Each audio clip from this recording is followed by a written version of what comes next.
আপনি হয়তো ভাবছেন আপনি বিয়ে করবেন, তাহলে এই ভিডিওটি আপনার জন্য। এখন আপনার নিকট আমার একটি প্রশ্ন, যে আপনি পর্দাশীল মেয়ে বিয়ে করবেন, নাকি যে পর্দা করে না এমন কোনো মেয়েকে আপনি বিয়ে করবেন?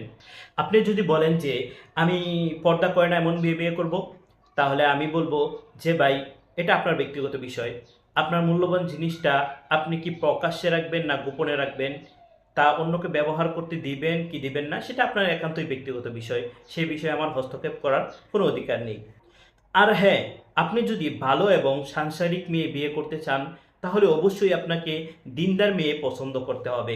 আর শুনুন, প্রতিটি দিনদার মেয়েই কিন্তু পর্দাশীল হয়, কিন্তু প্রতিটি পর্দাশীল মেয়ে দিনদার হয় না। তাদের পর্দার আড়ালেও থাকে একটি শয়তানি রূপ। আর এমন মেয়েরা যারা পর্দা করে না তাদের চেয়েও অনেক অনেক ভয়ঙ্কর।